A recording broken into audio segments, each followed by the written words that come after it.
नमस्कार जय जगन्नाथ आम चैनल को आपण मानकु बहुत बहुत स्वागत। सांग माने आजिर एही भिडियो रे आमे जानिबा जे पवित्र महाविषुव पणा संक्रांति दिन निज घर को केउ जिनिस किणिकी आनिबा द्वारा संपूर्ण वर्षटी रे आपणक गृहरे धनर वर्षा हेब, अर्थात आपणक गृहरे दरिद्रता किंबा धनर अभाव देखादेब नाही।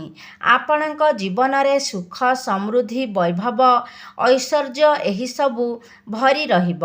तेबे सांग माने एपरी बहुत किछि सामग्री रहिछि जहा आपण एही पणा संक्रांति दिन रे निजर घर को किणी आनी पारिबे, कारण एही सबु सामग्री आपण निजर घर को किणिकी आनिबा द्वारा आपणक जीवन रे बहुत सकारात्मक परिवर्तन होइथाए। तो सांग माने आजिर एही भिडियो रे मु आपण मानकु 5टी रु 7टी जिनिस कहिबी। तो एही सबु मध्यरु आपण कौनसी गोटिए वस्तु निजर घर को नेई आसंतु। तो सांग माने आसंतु जानिबा पणा संक्रांति दिन रे निज घर को केउ जिनिस आनिबा द्वारा आपणकर आध्यात्मिक उन्नति हेब। एहा सहित आपणकर घर धन धान्य रे भरी जीव। सांग माने आपण माने जानती जे एही कली जुगरे आपणक पाखरे प्रचुर मात्रा रे धन अछि, तेबे जाई आपण सम्मानर पात्र होइथांती। समाज रे आपणकर सम्मान रहिथाए, आपणकर एक प्रतिष्ठा रहिथाए।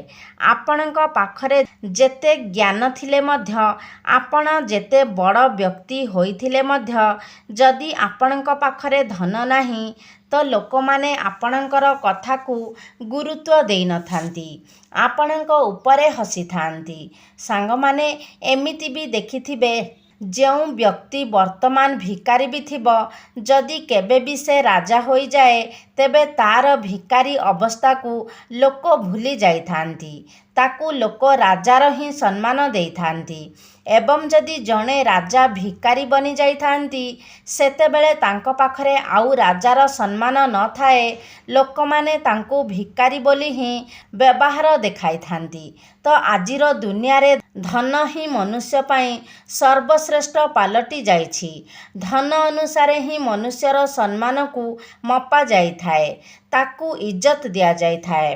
तेबे सांग माने आमे तो परिश्रम करिकी धन उपार्जन करिबा, तो प्रत्येक व्यक्ति परिश्रम मध्य करिबा उचित। तेबे परिश्रम करिबा सहित किछि एपरी द्रव्य रहिछि जाहाकु जदि आपण घर को नहीं आसंती तो आपणक पाई धन रोजगारर अनेक रास्ता खोली जाई थाए। तेबे आसंतु जानिबा पणा संक्रांति दिन केउ द्रव्य किणिकी आनिबा द्वारा आपणक गृहरे बहुत शीघ्र धन धान्य रे भरपूर होई जिवो। एहा सहित आपणक गृहरे सुख शांतिर वातावरण मध्य रहिबो। तेबे सांग माने भिडियोटी रे आगकू बढ़िबा पूर्वरु आपण माने भिडियो को गोटे लाइक करी चैनल टी को सब्सक्राइब करि दियंतु एवं कमेंट बॉक्स रे श्रद्धा और भक्तिर सहित जय माँ लक्ष्मी निश्चय लिखंतु। तेबे सांग माने प्रथम जिनिसटी हेउछि सुआर चित्र। आपण काहींकी पणा संक्रांति दिन रे निज घर को सुआर चित्र आनिबा उचित। तेबे सांग माने एहा पछरे एक कारण रहिछि।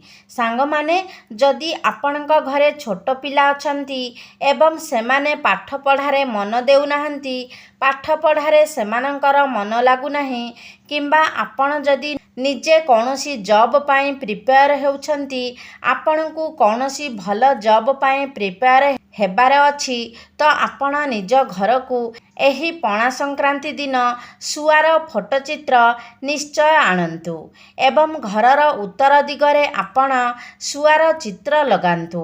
एपरी माना जाए जे जदि आपण पणा संक्रांति दिन रे सुआर चित्र को आनी निज घरर उत्तर दिगरे कांथरे लगाउछंती, एपरी करिबा द्वारा आपणक पिला पाठ पढ़ारे मन देइथाए, तार मन एकाग्र होइथाए एवं गृहरे समस्त सदस्य मानक मध्यरे भल पाइबा मध्य बढ़िथाए, एकता बढ़िथाए।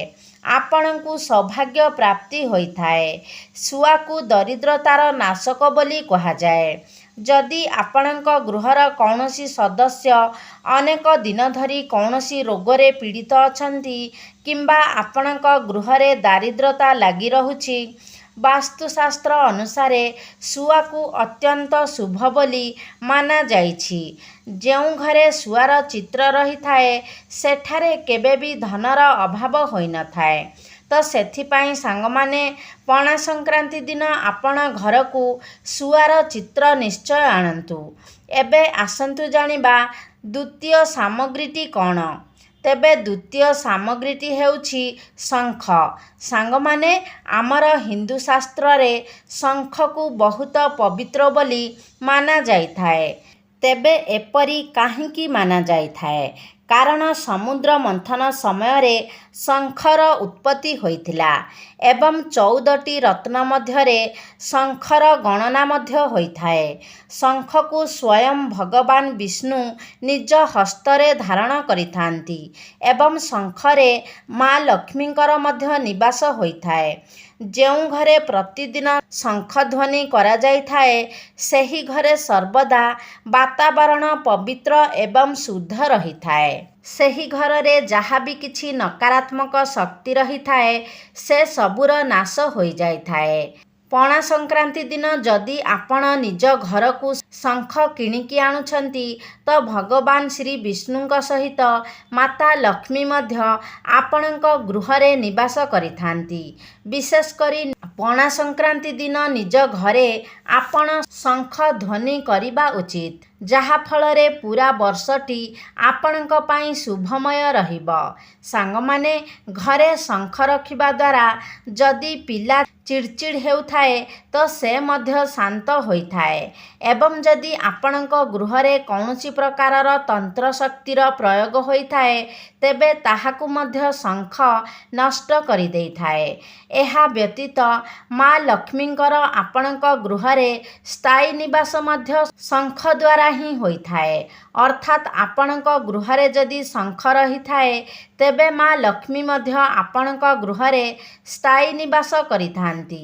ଏହା ବ୍ୟତୀତ ଆପଣଙ୍କ ଗୃହରେ ଯଦି ଅଯଥା ଖର୍ଚ୍ଚ ଅଧିକ ହେଉଥାଏ, ଆୟ ଅପେକ୍ଷା ଆପଣଙ୍କ ଗୃହରେ ବ୍ୟୟ ଅଧିକ ହେଉଥାଏ, ତେବେ ଏହାକୁ ମଧ୍ୟ ଶଙ୍ଖ ନିୟନ୍ତ୍ରଣ କରିଦେଇଥାଏ। ଶଙ୍ଖ ଆପଣଙ୍କର ଅତିରିକ୍ତ ଖର୍ଚ୍ଚକୁ ରୋକିବାର କାର୍ଯ୍ୟ କରିଥାଏ, ଯାହାଫଳରେ ଆପଣଙ୍କ ଗୃହରେ କେବେ ବି ଧନର ଅଭାବ ହୋଇନଥାଏ ଏବଂ ଗୃହରେ ସର୍ବଦା ଶାନ୍ତିର ପରିବେଶ ରହିଥାଏ। ତ ପଣା ସଂକ୍ରାନ୍ତି ଦିନରେ ଆପଣ ନିଶ୍ଚିତ ଭାବରେ ନିଜ ଘରକୁ ଶଙ୍ଖ କିଣିକି ଆଣନ୍ତୁ।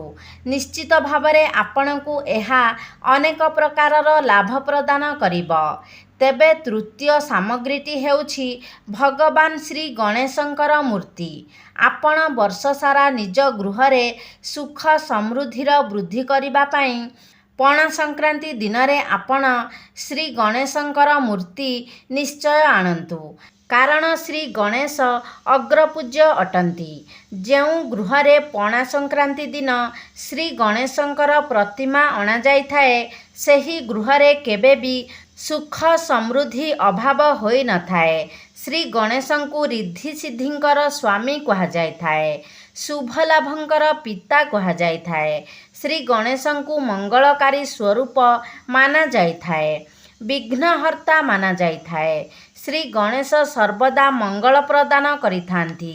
ତ ଆପଣମାନେ ମଧ୍ୟ ଯଦି ଚାହୁଁଛନ୍ତି ଯେ ଆପଣଙ୍କ ଜୀବନରେ ଥିବା ସମସ୍ତ ବାଧାବିଘ୍ନ ଦୂର ହୋଇଯାଉ, ଆପଣଙ୍କର ଜୀବନରେ ମଙ୍ଗଳ ଆସୁ, ତ ସେଥିପାଇଁ ଆପଣମାନେ ନିଶ୍ଚିତ ଭାବରେ ପଣା ସଂକ୍ରାନ୍ତି ଦିନରେ ନିଜର ଘରକୁ ଶ୍ରୀ ଗଣେଶଙ୍କର ପ୍ରତିମା କିମ୍ବା ଫଟୋ ନିଶ୍ଚିତ ଭାବରେ ଆଣନ୍ତୁ। ଚତୁର୍ଥ ସାମଗ୍ରୀଟି ହେଉଛି ତୁଳସୀ ଗଛ। ସାଙ୍ଗମାନେ, ଆମର ହିନ୍ଦୁ ଧର୍ମରେ ତୁଳସୀ ଗଛକୁ ବହୁତ ଅଧିକ ପବିତ୍ର ମାନାଯାଇଥାଏ। ତୁଳସୀ ଗଛକୁ ମା ଲକ୍ଷ୍ମୀଙ୍କର ସ୍ୱରୂପ ମାନାଯାଇଥାଏ। ସେଥିପାଇଁ ପ୍ରତ୍ୟେକ ଦିନ ନିୟମିତ ଭାବରେ ମା ତୁଳସୀଙ୍କର ପୂଜା କରିବା ଦ୍ୱାରା ଆପଣଙ୍କୁ ଶ୍ରୀ ବିଷ୍ଣୁଙ୍କ ସହିତ ମାତା ଲକ୍ଷ୍ମୀଙ୍କର ଆଶୀର୍ବାଦ ମଧ୍ୟ ପ୍ରାପ୍ତି ହୋଇଥାଏ। ସେଥିପାଇଁ ପଣା ସଂକ୍ରାନ୍ତି ଦିନରେ ଆପଣ ନିଜ ଗୃହରେ ତୁଳସୀ ଗଛ ନିଶ୍ଚୟ ଭାବରେ ଲଗାନ୍ତୁ, ଯାହାଫଳରେ ବର୍ଷ ସାରା ଆପଣଙ୍କ ଗୃହରେ ସୁଖ ସମୃଦ୍ଧି ଲାଗି ରହିବ। ଆପଣଙ୍କ ଗୃହରେ ଧନ ଧାନ୍ୟରେ ବୃଦ୍ଧି ହେବ। ସାଙ୍ଗମାନେ, ମା ଲକ୍ଷ୍ମୀଙ୍କୁ ଆମେ ଧନର ଦେବୀ ଭାବରେ ଜାଣିଥାଉ। ମାତ୍ର ଧନ ଦେବାର ଅଧିକାର ଶ୍ରୀ ବିଷ୍ଣୁଙ୍କ ନିକଟରେ ରହିଥାଏ ଏବଂ କାହାକୁ କେତେ ମାତ୍ରାରେ ଧନ ଦିଆଯିବ ତାହା ଶ୍ରୀ ବିଷ୍ଣୁ ହିଁ ନିର୍ଦ୍ଧାରିତ କରିଥାନ୍ତି। ସେଥିପାଇଁ ଯେଉଁ ବ୍ୟକ୍ତି ନିୟମିତ ଭାବରେ ପ୍ରତ୍ୟେକ ଦିନ ମା ତୁଳସୀଙ୍କର ପୂଜାର୍ଚ୍ଚନା କରିଥାନ୍ତି ତାଙ୍କୁ ଶ୍ରୀ ବିଷ୍ଣୁଙ୍କର ବିଶେଷ କୃପା ପ୍ରାପ୍ତି ହୋଇଥାଏ। ଯେଉଁ ବ୍ୟକ୍ତିମାନଙ୍କର ଆଧ୍ୟାତ୍ମିକ ଉନ୍ନତି ହୋଇପାରୁନାହିଁ, ଯେଉଁ ବ୍ୟକ୍ତିମାନେ ଆଗକୁ ବଢ଼ିପାରୁନାହାନ୍ତି ଏବଂ ଆପଣମାନେ ଯଦି ଚାହୁଁଛନ୍ତି ଯେ ଏହି ଓଡ଼ିଆ ନବବର୍ଷଟି ଆପଣଙ୍କର ବହୁତ ଭଲରେ କଟୁ, ପଣା ସଂକ୍ରାନ୍ତିଟି ଆପଣମାନଙ୍କ ପାଇଁ ଶୁଭମୟ ହେଉ, ପଣା ସଂକ୍ରାନ୍ତି ଦିନ ଆପଣ କୌଣସି ମନ୍ଦିର ନିକଟକୁ ଯାଆନ୍ତୁ ଏବଂ ସେଠାରେ ଆପଣ ଗୋଟିଏ କିମ୍ବା ଦୁଇଟି ତୁଳସୀ ଗଛ ନିଶ୍ଚିତ ଭାବରେ ଲଗାନ୍ତୁ ଏବଂ ଆପଣ ନିଜର ଘରେ ମଧ୍ୟ ଗୋଟିଏ କିମ୍ବା ଦୁଇଟି ତୁଳସୀ ଗଛ ନିଶ୍ଚୟ ଲଗାନ୍ତୁ। ଆପଣ ଚାହିଁଲେ ଏହି ଦିନ ଅନ୍ୟ ବୃକ୍ଷ ମଧ୍ୟ ଲଗାଇ ପାରିବେ, କାରଣ ବୃକ୍ଷରୋପଣ ମହତ କାର୍ଯ୍ୟ ହୋଇଥାଏ। ତୁଳସୀ ଗଛ ଯେତିକି ଭଲରେ ବଢ଼ିବ ଏବଂ ଯେତେ ଝଙ୍କାଳିଆ ହେବ, ଆପଣଙ୍କ ଗୃହରେ ସୁଖ ସମୃଦ୍ଧି ଏବଂ ଧନଧାନ୍ୟ ମଧ୍ୟ ସେହି ମାତ୍ରାରେ ବଢ଼ିବାକୁ ଲାଗିବ। ସେଥିପାଇଁ ନିଶ୍ଚିତ ଭାବରେ ପଣା ସଂକ୍ରାନ୍ତି ଦିନରେ ଆପଣ ତୁଳସୀ ଗଛ ଏବଂ ଅନ୍ୟାନ୍ୟ ବୃକ୍ଷ ମଧ୍ୟ ରୋପଣ କରନ୍ତୁ। ପଞ୍ଚମ ସାମଗ୍ରୀଟି ହେଉଛି ମୟୂର ପଙ୍ଖ। ଏହି ମୟୂର ପଙ୍ଖଟି ଭଗବାନ ଶ୍ରୀକୃଷ୍ଣଙ୍କର ଅତ୍ୟନ୍ତ ପ୍ରିୟ ବସ୍ତୁ ଅଟେ। ଶ୍ରୀକୃଷ୍ଣ ସର୍ବଦା ନିଜର ମସ୍ତକରେ ମୟୂର ପଙ୍ଖକୁ ଧାରଣ କରିଥାନ୍ତି। ଶ୍ରୀକୃଷ୍ଣଙ୍କର ମକୁଟରେ ସବୁବେଳେ ମୟୂର ପଙ୍ଖ ରହିଥାଏ ଏବଂ ମୟୂର ପଙ୍ଖ ଦ୍ୱାରା ମା ଲକ୍ଷ୍ମୀ ମଧ୍ୟ ଆକର୍ଷିତ ହୋଇଥାନ୍ତି। ତ ପଣା ସଂକ୍ରାନ୍ତି ଦିନ ଆପଣ ନିଜ ଘରକୁ ମୟୂର ପଙ୍ଖ କିଣିକି ଆଣନ୍ତୁ ଏବଂ ଏହାକୁ ଆପଣ ନିଜ ଘରର ଉତ୍ତର ଦିଗର କାନ୍ଥରେ ଲଗାଇ ଦିଅନ୍ତୁ। ଆପଣ ଯଦି ନିଜ ଘରର ଉତ୍ତର ଦିଗରେ ମୟୂର ପଙ୍ଖ ଲଗାଉଛନ୍ତି ତ ଏହା ଆପଣଙ୍କ ଘରେ ଥିବା ସମସ୍ତ ପ୍ରକାରର ନକାରାତ୍ମକ ଶକ୍ତିକୁ ଟାଣି ବାହାର କରିଦେଇଥାଏ ଏବଂ ଆପଣଙ୍କ ଗୃହରେ ଧନଧାନ୍ୟରେ ମଧ୍ୟ ବୃଦ୍ଧି କରିଥାଏ। ଷଷ୍ଠ ସାମଗ୍ରୀଟି ହେଉଛି ଚାନ୍ଦିର ହାତୀ।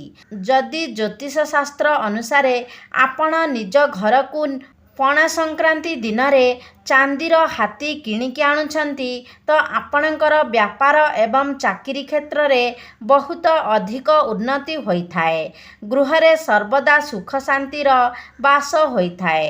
ଯଦି ଆପଣ ଚାହୁଁଛନ୍ତି ଯେ ଆପଣଙ୍କ ଗୃହରେ ସର୍ବଦା ସୁଖ ଶାନ୍ତିର ବାସ ହେଉ ତ ନିଶ୍ଚିତ ଭାବରେ ଆପଣ ନିଜ ଘରକୁ ଚାନ୍ଦିର ହାତୀ କିଣିକି ଆଣନ୍ତୁ, ଯାହାଫଳରେ ଆପଣଙ୍କ ଗୃହରେ ସର୍ବଦା ସୁଖ ସମୃଦ୍ଧି ଏବଂ ବୈଭବ ଭରି ରହିବ। ସପ୍ତମ ସାମଗ୍ରୀଟି ହେଉଛି ଧାତୁରେ ନିର୍ମିତ କଇଁଚ। ଆପଣ ଚାହିଁଲେ ଚାନ୍ଦିର ନିର୍ମିତ କଇଁଚ ଆଣିପାରିବେ କିମ୍ବା ପିତ୍ତଳରେ ନିର୍ମିତ କଇଁଚ ମଧ୍ୟ ଆପଣଙ୍କ ଘରକୁ ଆଣିପାରିବେ। ଏହାକୁ ବହୁତ ଶୁଭ ମାନାଯାଇଥାଏ ଏବଂ ଏହାକୁ ଆପଣ ଉତ୍ତର ଦିଗରେ ସ୍ଥାପନ କରନ୍ତୁ। ତ ସାଙ୍ଗମାନେ, ଯଦି ଆପଣ ଧନର ଅଭିଳାଷ ରଖିଛନ୍ତି ତେବେ ଏହାକୁ ଆପଣ ଉତ୍ତର ଦିଗରେ ରଖନ୍ତୁ। ଯଦି ଆପଣ ସୁଖ ଶାନ୍ତିର କାମନା କରୁଛନ୍ତି ତ ଏହାକୁ ଆପଣ ପୂର୍ବ ଦିଗରେ ରଖନ୍ତୁ ଏବଂ ଯଦି ଆପଣ ଉତ୍ତମ ସ୍ୱାସ୍ଥ୍ୟର ପ୍ରାପ୍ତି ଚାହୁଁଛନ୍ତି ତ ଏହାକୁ ଆପଣ ପଶ୍ଚିମ ଦିଗରେ ସ୍ଥାପନ କରନ୍ତୁ। ତ ସାଙ୍ଗମାନେ, ଯେତେବେଳେ ଆପଣ ଧାତୁର କଇଁଚ ଘରକୁ ଆଣୁଛନ୍ତି ତ ସର୍ବପ୍ରଥମେ ଏହାକୁ ଆପଣ ଗଙ୍ଗା ଜଳରେ ଭଲ ଭାବରେ ସ୍ନାନ କରାଇ ନିଅନ୍ତୁ। ତାପରେ ଆପଣ ଗାୟତ୍ରୀ ମନ୍ତ୍ରର ପାଠ କରନ୍ତୁ।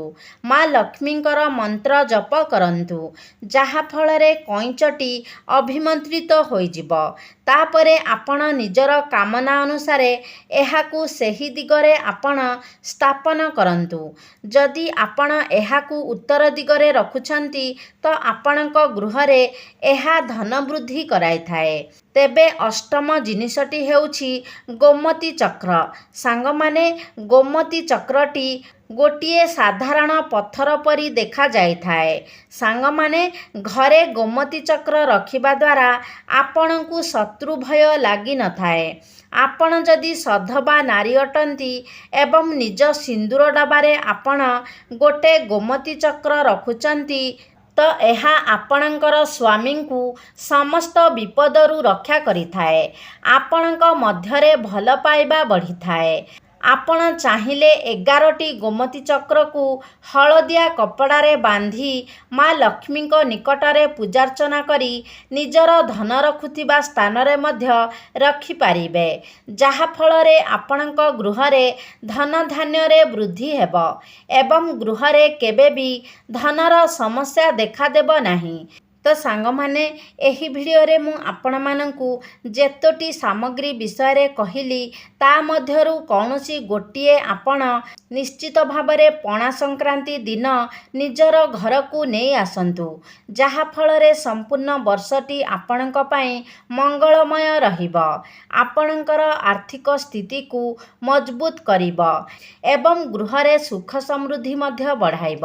ତେବେ ସାଙ୍ଗମାନେ, ଆଶା କରୁଛି ଆଜିର ଭିଡ଼ିଓଟି ଆପଣମାନଙ୍କୁ ନିଶ୍ଚିତ ଭାବରେ ଭଲ ଲାଗିଥିବ। ଯଦି ଭଲ ଲାଗିଛି ତାହେଲେ ଲାଇକ୍ କରନ୍ତୁ, ସେୟାର କରନ୍ତୁ। ଆମ ଚ୍ୟାନେଲକୁ ଯଦି ସବସ୍କ୍ରାଇବ୍ କରିନାହାନ୍ତି ତାହେଲେ ସବସ୍କ୍ରାଇବ୍ କରିଦିଅନ୍ତୁ।